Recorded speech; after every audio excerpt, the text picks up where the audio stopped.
Gotta fix my bra strap. I hate bras. They're not fun. Anyway, what's up you guys, welcome back to my channel. If you're new here, hi, hello, I'm Lydia, and if you are new here, make sure you hit the subscribe button, join the growing family, turn notifications on, and while you're down there, give me a thumbs up because it really does help me out. Today, I want to talk a bit about my life, but more specifically, life with chronic, complex mental health issues. I'm diagnosed with a serious mental health condition called schizoaffective disorder, and I have been since October. Before that, I was diagnosed bipolar type 1. In between the two, I've been diagnosed with a lot of other mental health conditions. But before we get into that, let's roll the intro.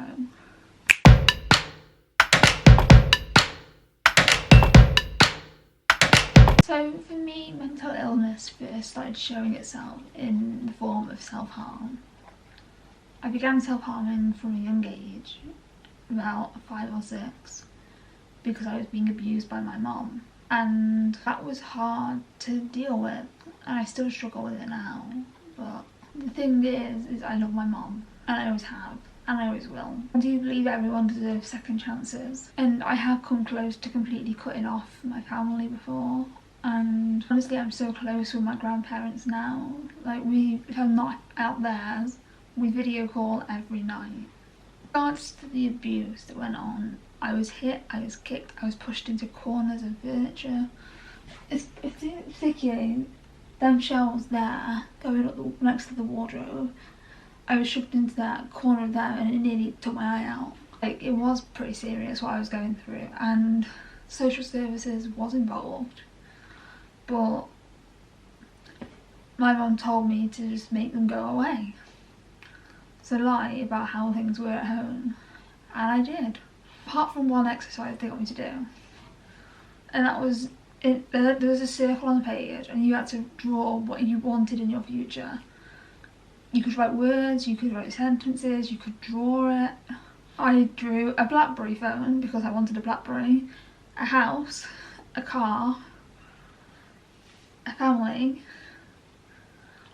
and be happy. But I was really unhappy at the time. For me to have written be happy, obviously something was going on. But they brushed it off, and the referral to social services that was made was dismissed. Which I am glad about, because if I was taken away from my mom, I probably would have attempted suicide a lot younger. Said I love my mom. So moving on from the abuse. So I was self-harmed. And at the age of 13 I was sectioned because I was hallucinating, I was psychotic, I was manic, and no one knew what the fuck was going on. The first hallucination would have been when I was about 5. And I hallucinated fireworks in the sky when I blinked my eyes. Sectioned for about 6 weeks. It wasn't very long. Well, it was at the time, but yeah, I came out. And that is when I first tried lithium. However, the doctor didn't build up the dose, he put me straight onto 1,000 milligrams. Then my eating disorder really got serious, and my CAMHS practitioner referred me to the eating distress team in Shrewsbury. Now, I wasn't under them very long. The only real help I've ever had from eating disorder services anywhere was when they gave me an NG tube and a feed. And I didn't post on YouTube during that time because I didn't want to trigger anybody. And also I lived in a house and I was scared they'd be able to hear me talk to myself. I was a bit anxious about that, so I didn't really film much of any videos then. I only had the NG tube for about 3 weeks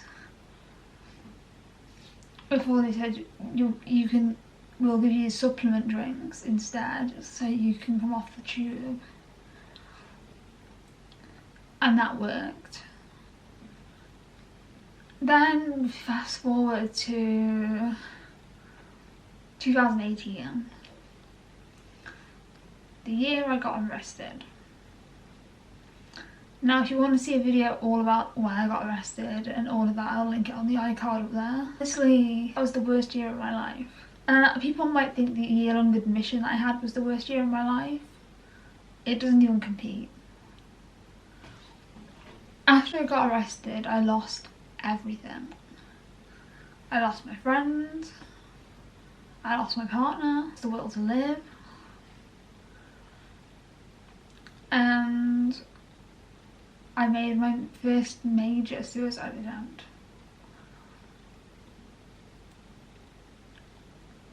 And that's scary.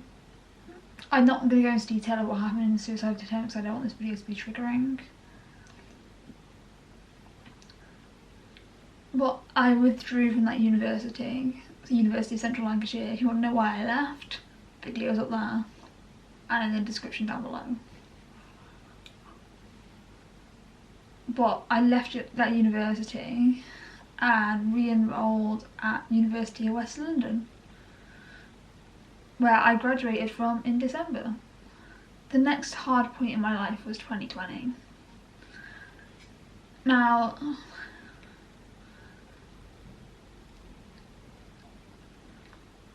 "2020 was a hard year because we had COVID, we had lockdowns, and I was hospitalised at the beginning of the year when it first came over to the UK.